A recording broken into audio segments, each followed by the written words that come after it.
Attention museum guests. Missionary Principal is now arriving. We invite you onto the platform to watch the arrival. For your safety, please remain off all tracks and behind all yellow lines. If you have small children with you, please take them by the hand at this time. If you have not yet checked in or purchased your tickets, please see the ticket agent at the ticket office. We hope you enjoy your visit today and want to thank you for riding with the Tennessee Valley Railroad Museum.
folks, if you climb off a piece of our equipment, you do have a risk of falling.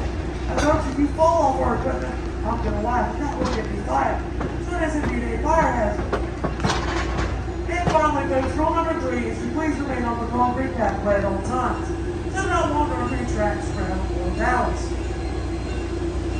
Now, if anyone needs to use the restroom here in East Chattanooga, restrooms will be available in the East Chattanooga Depot. Also inside that depot, we do have snacks, drinks, and ice cream available. The ice cream is locally made in Chattanooga by Columbus Ice Cream. I recommend checking it out. We have our own signature flavors, smoky citrus. 8669 truck. Wait, not 69, that's 77.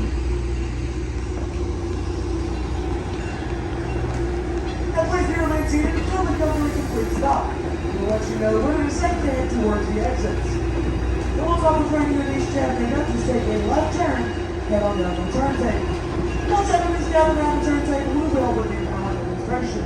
Switcher So once trucks again, by ladies the and looks of gentlemen, them. please be remain seated Bunch of old Pullman trucks. until the company complete stop. And welcome to the driving metropolis of East Chattanooga. Ah. So they have 630 back out.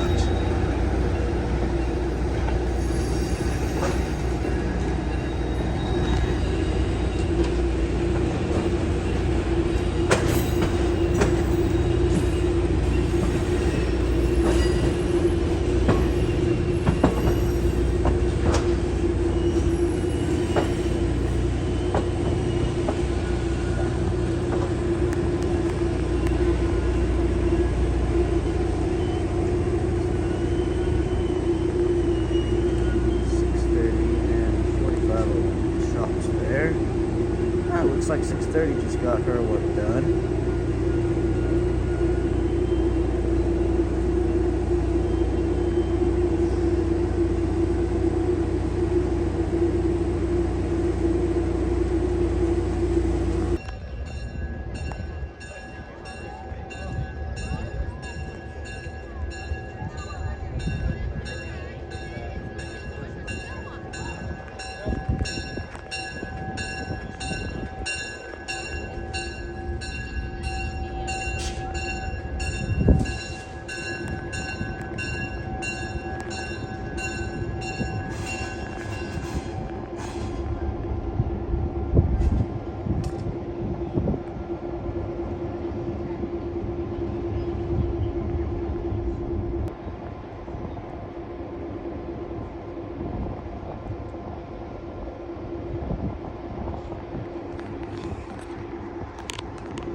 Alrighty now, ladies and gentlemen, welcome to East Chattanooga. Now folks, as you can see here, we have quite literally reached the end of our 3 miles of track donated to us by the Southern Railway. Well, ladies and gentlemen, what that means is that we have 2 options leaving East Chattanooga today. First of all, we can either A, run our train all the way back to Grand Junction Station in reverse, or B, which is my favorite option, we can use our turntable and rotate our locomotive a little over 180 degrees. I'm not sure about you folks, but I think it sounds like a lot more fun to use the turntable. What do y'all think? Yeah! Alrighty, I like the enthusiasm, so that's what we're going to be doing today. Now today, ladies and gentlemen, we are going to be using our turntable. Now the turntable here was built all the way back in 1916 by the American Bridge and Iron Company. It was built in Ambridge, Pennsylvania. And this turntable was built for use on the Central of Georgia Railway at their heavy locomotive repair and maintenance facility in Macon, Georgia. It would operate in Macon, Georgia from 1916 all the way for 9 entire years till 1925. In 1925, it was relocated. Now, I know what you're thinking, Justin, the turntable was practically brand new. Why in the world did they replace it so quickly? Well, you see, ladies and gentlemen, in 1925, or in the 1920s, excuse me, the steam locomotives on the Central of Georgia were growing larger. They were growing larger than the 80 feet that this turntable is able to accommodate. Therefore, a brand new turntable would be ordered and installed in Macon. This turntable itself would be relocated to Cedartown, Georgia, where it spent the rest of its in-service career. And we would acquire this turntable in the late 1970s. We would move to this location, and it would received a $105,000 overhaul. And those turntables have been in constant operation since July 4th of 1982. And this turntable here is 80 feet long and it weighs in at a whopping 80 tons. And ladies and gentlemen, your locomotive today, the 710, it weighs in at around 120 tons, making the overall weight between the two just around 200 tons, or 400,000 pounds. I know what you're thinking, Justin, I'm bored. Why are you rambling on about the weight? Well, ladies and gentlemen, remember that number for just a moment. 200 tons, or 400,000 pounds, when I tell you that this turntable would have originally been turned by hand. That's right, folks, this was an Armstrong table. Now, back in the days of the Central of Georgia, there would have been a set of poles extending from each corner of our turntable, and it would have been taking at least 4 people to completely turn the table around. And with that being said, folks, do I have any volunteers? He's volunteering somebody, so he's got it. You get yourself and him. So I got 2 for 1 deal. I have 2, thank you. Need 1 more. Actually, that makes 3. And I've got 4. All the 4 of you that have volunteered, we thank you. As today, you 4 are going to be serving as emotional support for our trainman, Jacob. Now, everybody do me a favor. Everybody say hi, Jacob. Hello. Everybody say thank you, Jacob. You're quite welcome. Now, ladies and gentlemen, Jacob here might not look like it, but he's got to be the strongest person I know. Jacob here is going to be turning our 400,000 pounds worth of locomotive and turntable all by himself. Isn't that right, Jacob? Indeed. Are you confident in it? Well, I suppose so. Can you do it? Yes. All right. What do you guys think? Can Jacob do it? If you said yes, you're absolutely right, because Jacob is not working alone. Ladies and gentlemen, Jacob will be operating a 25 horsepower electric motor, which is located just underneath the operator's shed here. Now, folks, this turntable has been electrified since 1940. Although today the turntable has a 25 horsepower electric motor. Now, what you're thinking, folks, 25 horsepower, that does not sound like enough to turn 400,000 pounds. Well, I'm very proud to say today that it is. The physics behind this turntable are quite literally a balancing act. You see right here where I'm standing in the center of the turntable, there is a 6-foot in diameter ball bearing. And your engineer up there, Zach, must balance all 120 tons of the 710 over that little 6-foot ball bearing. The way that Zach knows how to balance turntables by watching this floor where I'm standing. And once this locomotive balance on the turntable, you should see this in here drop by about 3 inches. Folks, we like to say here at the Tennessee Valley Railroad Museum, once the table drops, Zach stops.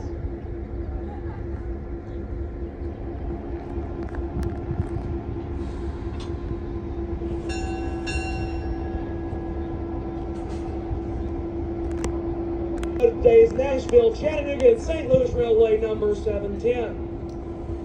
The 710 here is our earliest operational diesel locomotive. It was built in 1950 by the Electromotive Division of General Motors. It was originally built as a GP7 type locomotive, GP meaning general purpose.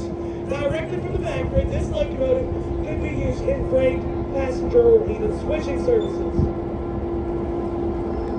This locomotive, as an example, is used as a teaser, as a freight hauling locomotive. Direct from the factory, it made about 1,500 horsepower, and they would operate for the Nashville, Chattanooga, and St. Louis Railway. This locomotive primarily operated out of Nashville. And this locomotive has split quite the issue. Now, before I talk about our locomotive, I want to point out for engineer Zach. Everybody say hi, Zach. Everybody say thank you, Zach. Yay! But the 710 was a Liverpool race for the Nashville, Chattanooga, and St. Louis Railway in 1950. But you can serve the engine from 1950 all the way up until 1957. On August 1st, 1957, the movement of the Nashville Railway would completely absorb the smaller Nashville, Chattanooga, and St. Louis. See, folks, the Monday version of this locomotive here would be renumbered to the 478. 478 would operate for the Nashville Railroad from 1957 all the way into 1975. In 1975, this locomotive would be operated by a heavy freight train near Birmingham, Alabama. Unfortunately, that freight train would have a little portion with another 3. That's total of your 710. The 710 was not sold for a track. It's only sold for 3. The locomotive would be sold to an Amtrak. The Amtrak will rebuild the 1,500 horsepower locomotive into a 1,750 horsepower GP9. Giving the locomotive more horsepower, and even giving it a few electrical modifications.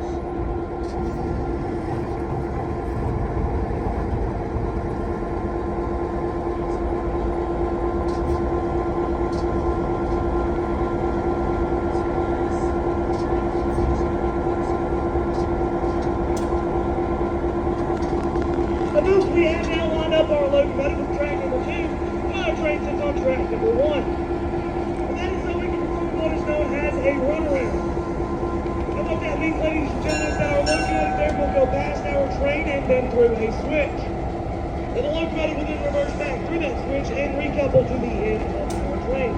So folks, what was the front is now the back, and vice versa. And ladies and gentlemen, that will just about conclude our turntable demonstration. How about a quick round of applause for our crew today, as we could not have done it without them. Now, for those who would like, you can now follow me back to our restoration shop. We'll have part number 2 of our tour.